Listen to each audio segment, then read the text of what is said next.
ದಲಿತರ ಪರವಾಗಿ ಧ್ವನಿ ಎತ್ತಲಾರದ ನೀವು ನಿಮ್ಮ ಇಡೀ ಜೀವನದಲ್ಲಿ ದಲಿತ ಸಮುದಾಯದ ಪರವಾಗಿ ನಿಲ್ಲದ ನೀವು ಕೇವಲ ನಿಮ್ಮ ಸ್ವಾರ್ಥಕ್ಕಾಗಿ ರಾಜಕಾರಣ ಮಾಡಿದಿರೇ ಹೊರತು ಯಾವ ದಲಿತರನ್ನು ಬೆಳೆಸಿದಿರಿ? ದಲಿತರಿಗಾಗಿ ಏನು ಕೊಟ್ರಿ? ಈಗ 25,000 ಕೋಟಿ ದಲಿತರಿಗಿಟ್ಟ ಹಣವನ್ನು ನುಂಗಿದ್ರಲ್ಲ ನಿಮ್ಮ ಸರ್ಕಾರ ಕರ್ನಾಟಕದಲ್ಲಿ. ಒಂದೇ ಒಂದು ಸಾರಿ ನೀವು ಸ್ವಲ್ಲೆತ್ತಲಿಕ್ಕೆ ನಿಮಗೆ ಆಗಲಿಲ್ಲ. ಯಾಕೆ ಅಂದರೆ ನಿಮಗೆ ನಿಮ್ಮ ಸ್ವಾರ್ಥ ರಾಜಕಾರಣ ಮುಖ್ಯವೇ ಹೊರತು ನಿಮಗೆ ದಲಿತ ಸಮುದಾಯ ಮುಖ್ಯ ಅಲ್ಲ. ಒಂದು ಸಾರಿ ಹೇಳಲಿಲ್ಲ. ಬಾಬಾ ಸಾಹೇಬ್ ಅಂಬೇಡ್ಕರ್ ಅವರಿಗೆ ಕಾಂಗ್ರೆಸ್ ಇಷ್ಟು ಅನ್ಯಾಯ ಮಾಡಿದೆ. ನೀವು ಒಂದು ದಿನ ಆದರೂ AICC ಅಧ್ಯಕ್ಷರಾಗಿ ಕಾಂಗ್ರೆಸ್ ಮಾಡಿದ್ದು ತಪ್ಪು ಒಂದು ಸಾರಿ ಹೇಳಿದ್ದೀರಾ? 1975-76ರಲ್ಲಿ ಸಂವಿಧಾನವನ್ನು 2 ವರ್ಷಗಳ ಕಾಲ ತಟಸ್ಥಗೊಳಿಸಿದ ಇಂದಿರಾ ಗಾಂಧಿಯವರು ಮಾಡಿದ ತಪ್ಪನ್ನು ಒಂದು ಸಾರಿ ಆದರೂ ಇದನ್ನು ಸರಿ ಇರಲಿಲ್ಲ ಅಂತ ಹೇಳಿದಿರಾ? ನಿಮ್ಮ ರಮೇಶ್ ಕುಮಾರ್ ಅವರು ಹೇಳಿದ್ರಲ್ಲ, ಬಾಬಾ ಸಾಹೇಬ್ ಅಂಬೇಡ್ಕರ್ ಅವರಿಗೆ ಕಾಂಗ್ರೆಸ್ ಅನ್ಯಾಯ ಮಾಡಿದೆ, ಸದನದಲ್ಲಿ ಹೇಳಿದರು. ಅವರು ಸತ್ತಾಗ ಅವ್ರ ಹತ್ರ 300 ರೂಪಾಯಿ ಇರಲಿಲ್ಲ. ಬಾಂಬೆಗೆ ಅವರನ್ನು ಸಾಗಿಸಬೇಕಾದ್ರೆ ಅವರೇ ಫ್ಲೈಟ್ಗೆ ಚಾರ್ಜ್ ಇರಲಿಲ್ಲ, ಜನ ಕಲೆಕ್ಟ್ ಮಾಡಿ ಕೊಡಬೇಕಾಯ್ತು. ಅವರಿಗೆ ದಿಲ್ಲಿಯಲ್ಲೇ ಇದು ಮನೆ ಇತ್ತು, ಅಲ್ಲೇನೆ ಅವರಿಗೆ ಅಂತ್ಯ ಸಂಸ್ಕಾರಕ್ಕೆ ಜಾಗ ಕೊಡ್ಬೋದಾಗಿತ್ತು, ಕಾಂಗ್ರೆಸ್ ಕೊಟ್ಟಿಲ್ಲ. ಇದೆಲ್ಲ ತಪ್ಪುಗಳನ್ನು ಕಾಂಗ್ರೆಸ್ ಮಾಡಿದೆ. ನನ್ನನ್ನು ಬೇಜಾರು ಮಾಡ್ಕೊಂಡ್ರು ಚಿಂತೆ ಇಲ್ಲ ಕಾಂಗ್ರೆಸ್ನವರು ಅಂತೇಳಿ ನಿಮ್ಮ ಮುಖದ ಮೇಲೆ ಹೇಳಿದ್ರಲ್ಲ, ಯಾಕೆ ಇದಕ್ಕೆಲ್ಲ ಉತ್ತರ ಕೊಡೋಕ್ಕೆ ನಿಮಗೆ ಸಾಧ್ಯ ಇಲ್ಲ? ಅಂಬೇಡ್ಕರ್ ಅವರು ಸ್ವತಃ ಹೇಳಿದ್ದಾರೆ, ಕಾಂಗ್ರೆಸ್ ಸೇರೋದಾದ್ರೆ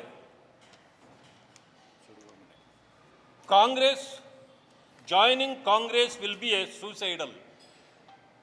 ನೀವು ಕಾಂಗ್ರೆಸ್ಗೆ ಸೇರೋದು ಆತ್ಮಹತ್ಯೆ ಮಾಡಿಕೊಂಡಂತೆ ಅಂತ ಅಂಬೇಡ್ಕರ್ ಅವರು ಹೇಳಿರೋದು. ಬಾಬಾ ಸಾಹೇಬ್ ಅಂಬೇಡ್ಕರ್ ಅವರು ಸುಡುವ ಮನೆ ಕಾಂಗ್ರೆಸ್ ಅಂತ ಹೇಳಿದ್ದಾರೆ ಬಾಬಾ ಸಾಹೇಬ್ ಅಂಬೇಡ್ಕರ್ ಅವರು. ನೀವು ಯಾವ ನಾಲಿಗೆಯಿಂದ ನಿನ್ನೆ ಹೇಳ್ತೀರಿ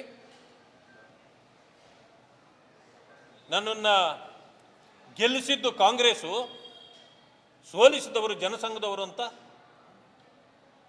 ನಿಮಗೆ ನಾಚಿಕೆ ಬರಬೇಕಾಗಿತ್ತಲ್ಲ ಈ ಮಾತುಗಳನ್ನ ಹೇಳಲಿಕ್ಕೆ.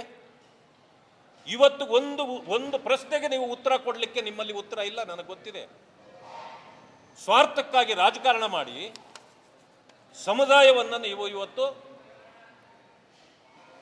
ಕಾಂಗ್ರೆಸ್ಗೆ ಅಡ್ಡ ಇಟ್ಟು ದೊಡ್ಡ ರಾಜಕೀಯ ಭಾಷಣ ಮಾಡ್ತೀರಿ, ಸುಟ್ಟೋಗ್ತೀರಿ ಅಂತೀರಿ. ಕಾಂಗ್ರೆಸ್ಗೆ ಈ ರೀತಿ ಆತ್ಮವಂಚನೆ ರಾಜಕಾರಣವನ್ನು ಮಾಡಿ ಕಾಂಗ್ರೆಸ್ ನಕಲಿ ಗಾಂಧಿಗಳನ್ನು ಓಲೈಕೆ ಮಾಡ್ತಿರಲ್ಲ, ನಿಮ್ಮ ರಾಜಕೀಯ ಜೀವನದ ಎತ್ತರಕ್ಕೆ ಇದು ಸರಿಯಾ? ಕರ್ನಾಟಕದಲ್ಲಿ ಏನು ಪರಿಸ್ಥಿತಿ ಇದೆ? ದಲಿತರ ಸಮಾಧಿ ಆಗ್ತಾ ಇದೆ. ನೀವು ಮುಖ್ಯಮಂತ್ರಿ ನಾನಾಗಬೇಕು, ಮುಖ್ಯಮಂತ್ರಿ ನಾನಾಗಬೇಕು ಮಾಡಿ ಯಾರನ್ನ ಬೇಕಾದರೂ ನಿಮ್ಮ ಕಾಂಗ್ರೆಸ್ ಕುಲದ ಕೋತಿಯನ್ನೇ ಮಾಡ್ಕೊಳ್ಳಿ, ನಮಗೇನು ಚಿಂತೆ ಇಲ್ಲ, ಅದು ನಮ್ಮ ಕೆಲಸ ಅಲ್ಲ.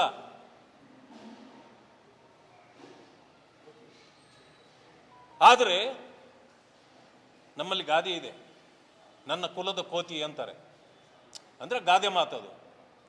ಹಾಗೆ ಕಾಂಗ್ರೆಸ್ ಅನ್ನೋದು ಒಂದು ಕುಲದ ಕೋತಿಯನ್ನು ಮಾಡ್ಕೊಳ್ಳಿ, ನಮಗೇನು ಚಿಂತೆ ಇದೆ, ನಾವು ಅದರ ಬಗ್ಗೆ ಪ್ರಶ್ನೆ ಇಲ್ಲ.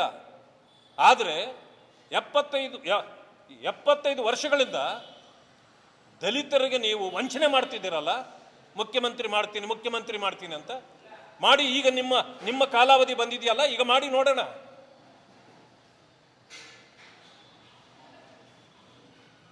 ಮಾನ್ಯ ಸಿದ್ದರಾಮಯ್ಯನವ್ರನ್ನ ಇಳಿಸ್ಕೊಳ್ಳಿ. DK ಶಿವಕುಮಾರ್ ಕೂಡ ಮುಖ್ಯಮಂತ್ರಿ ಆಗಬೇಕು, ಆಗಲಿ, ಯಾರು ಬೇಡ ಅಂದ್ರು. ಆದರೆ ನಿಮ್ಮ ದಲಿತ ಪ್ರೇಮ ಏನಾಯಿತು ಕಾಂಗ್ರೆಸ್ದು?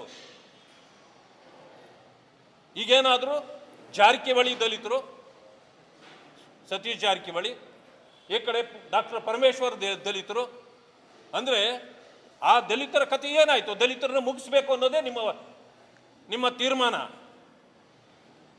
ಪರಮೇಶ್ವರರನ್ನ ಮೂಲಿಗುಂಪು ಮಾಡ್ತಿದ್ದೀರಲ್ಲ, ಯಾರಿಗಾಗಿ ಮಾಡ್ತಿದ್ದೀರಿ? ಇದೆಲ್ಲ ಪ್ರಶ್ನೆಗಳು ಜನ ಕೇಳ್ತಾರೆ, ಇದಕ್ಕೆ ಉತ್ತರ ಕೊಡಬೇಕಲ್ಲ.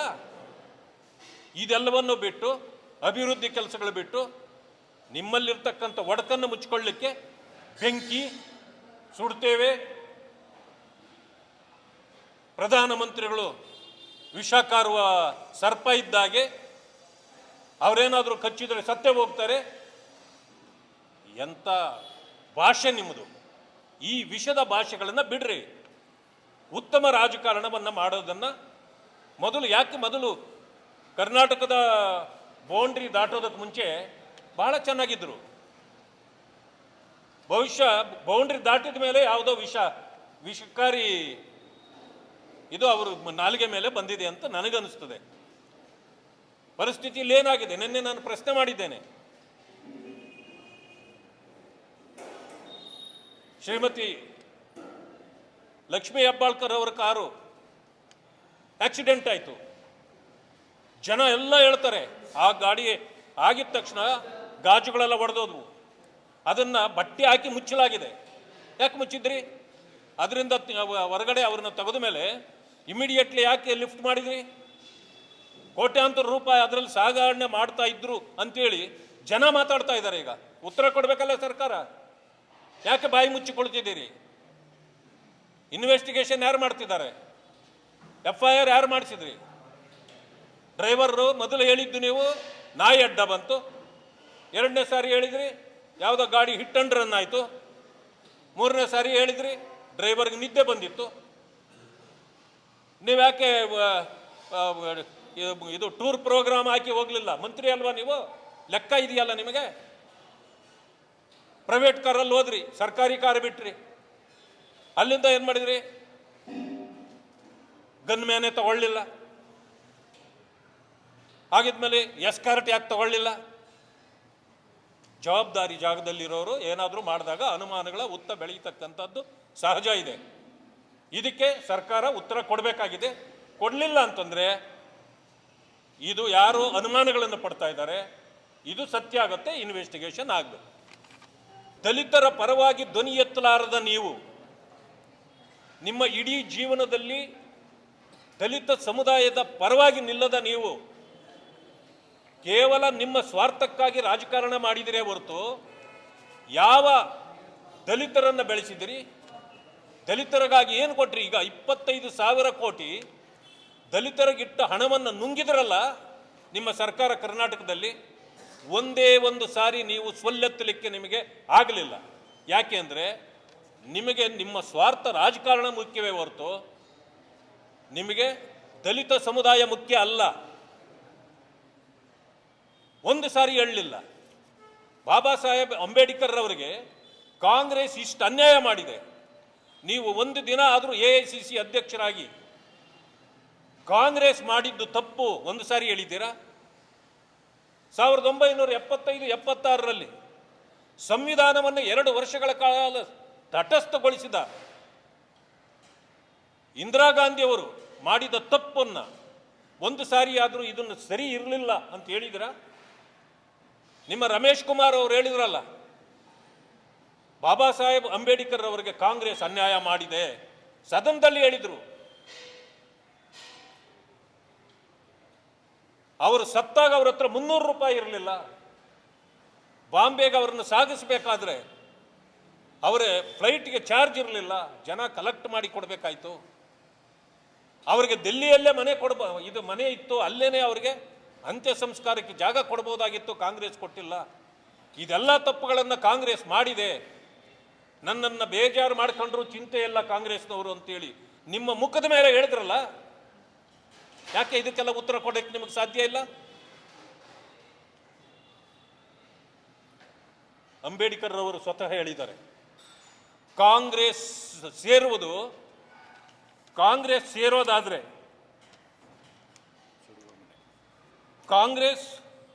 Joining Congress will be a suicidal. ನೀವು ಕಾಂಗ್ರೆಸ್ಗೆ ಸೇರೋದು ಆತ್ಮಹತ್ಯೆ ಮಾಡಿಕೊಂಡಂತೆ ಅಂತ ಅಂಬೇಡ್ಕರ್ ಅವರು ಹೇಳಿರೋದು. ಬಾಬಾ ಸಾಹೇಬ್ ಅಂಬೇಡ್ಕರ್ ಅವರು ಸುಡುವ ಮನೆ ಕಾಂಗ್ರೆಸ್ ಅಂತ ಹೇಳಿದ್ದಾರೆ ಬಾಬಾ ಸಾಹೇಬ್ ಅಂಬೇಡ್ಕರ್ ಅವರು. ನೀವು ಯಾವ ನಾಲಿಗೆಯಿಂದ ನಿನ್ನೆ ಹೇಳ್ತೀರಿ? ನನ್ನನ್ನು ಗೆಲ್ಲಿಸಿದ್ದು ಕಾಂಗ್ರೆಸ್ಸು, ಸೋಲಿಸಿದವರು ಜನಸಂಘದವರು ಅಂತ ನಿಮಗೆ ನಾಚಿಕೆ ಬರಬೇಕಾಗಿತ್ತಲ್ಲ ಈ ಮಾತುಗಳನ್ನ ಹೇಳಲಿಕ್ಕೆ. ಇವತ್ತು ಒಂದು ಪ್ರಶ್ನೆಗೆ ನೀವು ಉತ್ತರ ಕೊಡಲಿಕ್ಕೆ ನಿಮ್ಮಲ್ಲಿ ಉತ್ತರ ಇಲ್ಲ, ನನಗೆ ಗೊತ್ತಿದೆ. ಸ್ವಾರ್ಥಕ್ಕಾಗಿ ರಾಜಕಾರಣ ಮಾಡಿ ಸಮುದಾಯವನ್ನು ನೀವು ಇವತ್ತು ಕಾಂಗ್ರೆಸ್ಗೆ ಅಡ್ಡ ಇಟ್ಟು ದೊಡ್ಡ ರಾಜಕೀಯ ಭಾಷಣ ಮಾಡ್ತೀರಿ, ಸುಟ್ಟೋಗ್ತೀರಿ ಅಂತೀರಿ. ಕಾಂಗ್ರೆಸ್ಗೆ ಈ ರೀತಿ ಆತ್ಮವಂಚನೆ ರಾಜಕಾರಣವನ್ನು ಮಾಡಿ ಕಾಂಗ್ರೆಸ್ ನಕಲಿ ಗಾಂಧಿಗಳನ್ನು ಓಲೈಕೆ ಮಾಡ್ತಿರಲ್ಲ, ನಿಮ್ಮ ರಾಜಕೀಯ ಜೀವನದ ಎತ್ತರಕ್ಕೆ ಇದು ಸರಿಯಾ? ಕರ್ನಾಟಕದಲ್ಲಿ ಏನು ಪರಿಸ್ಥಿತಿ ಇದೆ? ದಲಿತರ ಸಮಾಧಿ ಆಗ್ತಾ ಇದೆ. ನೀವು ಮುಖ್ಯಮಂತ್ರಿ ನಾನಾಗಬೇಕು, ಮುಖ್ಯಮಂತ್ರಿ ನಾನಾಗಬೇಕು ಮಾಡಿ ಯಾರನ್ನ ಬೇಕಾದರೂ ನಿಮ್ಮ ಕಾಂಗ್ರೆಸ್ ಕುಲದ ಕೋತಿಯನ್ನೇ ಮಾಡ್ಕೊಳ್ಳಿ, ನಮಗೇನು ಚಿಂತೆ ಇಲ್ಲ, ಅದು ನಮ್ಮ ಕೆಲಸ ಅಲ್ಲ.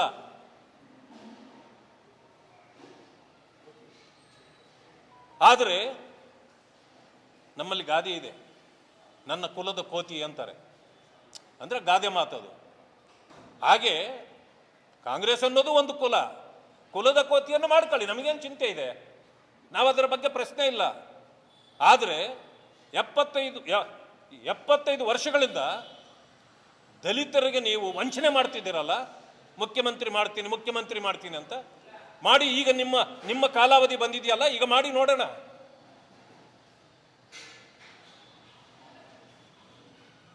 ಮಾನ್ಯ ಸಿದ್ದರಾಮಯ್ಯನವ್ರನ್ನ ಇಳಿಸ್ಕೊಳ್ಳಿ.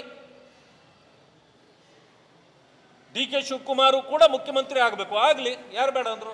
ಆದರೆ ನಿಮ್ಮ ದಲಿತ ಪ್ರೇಮ ಏನಾಯಿತು ಕಾಂಗ್ರೆಸ್ದು? ಈಗೇನಾದರೂ ಜಾರಕಿಹೊಳಿ ದಲಿತರು, ಸತೀಶ್ ಜಾರಕಿಹೊಳಿ, ಈ ಕಡೆ ಡಾಕ್ಟರ್ ಪರಮೇಶ್ವರ್ ದಲಿತರು, ಅಂದರೆ ಆ ದಲಿತರ ಕಥೆ ಏನಾಯಿತು? ದಲಿತರನ್ನು ಮುಗಿಸ್ಬೇಕು ಅನ್ನೋದೇ ನಿಮ್ಮ ತೀರ್ಮಾನ. ಪರಮೇಶ್ವರರನ್ನ ಮೂಲಿಗುಂಪು ಮಾಡ್ತಿದ್ದೀರಲ್ಲ, ಯಾರಿಗಾಗಿ ಮಾಡ್ತಿದ್ದೀರಿ? ಇದೆಲ್ಲ ಪ್ರಶ್ನೆಗಳು ಜನ ಕೇಳ್ತಾರೆ, ಇದಕ್ಕೆ ಉತ್ತರ ಕೊಡಬೇಕಲ್ಲ. ಇದೆಲ್ಲವನ್ನು ಬಿಟ್ಟು, ಅಭಿವೃದ್ಧಿ ಕೆಲಸಗಳು ಬಿಟ್ಟು, ನಿಮ್ಮಲ್ಲಿರ್ತಕ್ಕಂಥ ಒಡಕನ್ನು ಮುಚ್ಚಿಕೊಳ್ಳಲಿಕ್ಕೆ ಬೆಂಕಿ ಸುಡ್ತೇವೆ, ಪ್ರಧಾನಮಂತ್ರಿಗಳು ವಿಷ ಕಾರುವ ಸರ್ಪ ಇದ್ದಾಗೆ ಅವರೇನಾದರೂ ಕಚ್ಚಿದರೆ ಸತ್ತೇ ಹೋಗ್ತಾರೆ. ಎಂಥ ಭಾಷೆ ನಿಮ್ಮದು! ಈ ವಿಷದ ಭಾಷೆಗಳನ್ನು ಬಿಡ್ರಿ. ಉತ್ತಮ ರಾಜಕಾರಣವನ್ನು ಮಾಡೋದನ್ನು ಮೊದಲು ಕರ್ನಾಟಕದ ಬೌಂಡ್ರಿ ದಾಟೋದಕ್ಕೆ ಮುಂಚೆ ಬಹಳ ಚೆನ್ನಾಗಿದ್ದರು. ಬಹುಶಃ ಬೌಂಡ್ರಿ ದಾಟಿದ ಮೇಲೆ ಯಾವುದೋ ವಿಷಕಾರಿ ಇದು ಅವರು ನಾಲಿಗೆ ಮೇಲೆ ಬಂದಿದೆ ಅಂತ ನನಗನ್ನಿಸ್ತದೆ. ಪರಿಸ್ಥಿತಿಯಲ್ಲಿ ಏನಾಗಿದೆ? ನಿನ್ನೆ ನಾನು ಪ್ರಶ್ನೆ ಮಾಡಿದ್ದೇನೆ. ಶ್ರೀಮತಿ ಲಕ್ಷ್ಮೀ ಹೆಬ್ಬಾಳ್ಕರ್ ಅವರ ಕಾರು ಆಕ್ಸಿಡೆಂಟ್ ಆಯಿತು. ಜನ ಎಲ್ಲ ಹೇಳ್ತಾರೆ ಆ ಗಾಡಿ ಆಗಿದ ತಕ್ಷಣ ಗಾಜುಗಳೆಲ್ಲ ಒಡೆದೋದ್ವು, ಅದನ್ನು ಬಟ್ಟೆ ಹಾಕಿ ಮುಚ್ಚಲಾಗಿದೆ. ಯಾಕೆ ಮುಚ್ಚಿದ್ರಿ? ಅದರಿಂದ ಹೊರಗಡೆ ಅವ್ರನ್ನ ತೆಗೆದ ಮೇಲೆ ಇಮಿಡಿಯೇಟ್ಲಿ ಯಾಕೆ ಲಿಫ್ಟ್ ಮಾಡಿದ್ರಿ? ಕೋಟ್ಯಾಂತರ ರೂಪಾಯಿ ಅದರಲ್ಲಿ ಸಾಗಣೆ ಮಾಡ್ತಾ ಇದ್ರು ಅಂತೇಳಿ ಜನ ಮಾತಾಡ್ತಾ ಇದ್ದಾರೆ. ಈಗ ಉತ್ತರ ಕೊಡಬೇಕಲ್ಲ ಸರ್ಕಾರ, ಯಾಕೆ ಬಾಯಿ ಮುಚ್ಚಿಕೊಳ್ತಿದ್ದೀರಿ? ಇನ್ವೆಸ್ಟಿಗೇಷನ್ ಯಾರು ಮಾಡ್ತಿದ್ದಾರೆ? FIR ಯಾರು ಮಾಡಿಸಿದ್ರಿ? ಡ್ರೈವರು ಮೊದಲು ಹೇಳಿದ್ದು ನೀವು ನಾಯಿ ಅಡ್ಡ ಬಂತು, ಎರಡನೇ ಸಾರಿ ಹೇಳಿದ್ರಿ ಯಾವುದೋ ಗಾಡಿ ಹಿಟ್ ಅಂಡ್ ರನ್ ಆಯಿತು, ಮೂರನೇ ಸಾರಿ ಹೇಳಿದ್ರಿ ಡ್ರೈವರ್ಗೆ ನಿದ್ದೆ ಬಂದಿತ್ತು. ನೀವು ಯಾಕೆ ಇದು ಟೂರ್ ಪ್ರೋಗ್ರಾಮ್ ಹಾಕಿ ಹೋಗಲಿಲ್ಲ? ಮಂತ್ರಿ ಅಲ್ವಾ ನೀವು? ಲೆಕ್ಕ ಇದೆಯಲ್ಲ ನಿಮಗೆ. ಪ್ರೈವೇಟ್ ಕಾರಲ್ಲಿ ಹೋದ್ರಿ, ಸರ್ಕಾರಿ ಕಾರ್ ಬಿಟ್ರಿ, ಅಲ್ಲಿಂದ ಏನು ಮಾಡಿದ್ರಿ? ಗನ್ ಮ್ಯಾನೆ ತಗೊಳ್ಳಿಲ್ಲ, ಹಾಗಿದ್ಮೇಲೆ ಎಸ್ಕಾರ್ಟ್ ಯಾಕೆ ತಗೊಳ್ಳಿಲ್ಲ? ಜವಾಬ್ದಾರಿ ಜಾಗದಲ್ಲಿರೋರು ಏನಾದರೂ ಮಾಡಿದಾಗ ಅನುಮಾನಗಳ ಹುತ್ತ ಬೆಳೀತಕ್ಕಂಥದ್ದು ಸಹಜ ಇದೆ. ಇದಕ್ಕೆ ಸರ್ಕಾರ ಉತ್ತರ ಕೊಡಬೇಕಾಗಿದೆ. ಕೊಡಲಿಲ್ಲ ಅಂತಂದರೆ ಇದು ಯಾರು ಅನುಮಾನಗಳನ್ನು ಪಡ್ತಾ ಇದ್ದಾರೆ, ಇದು ಸತ್ಯ ಆಗುತ್ತೆ, ಇನ್ವೆಸ್ಟಿಗೇಷನ್ ಆಗಬೇಕು.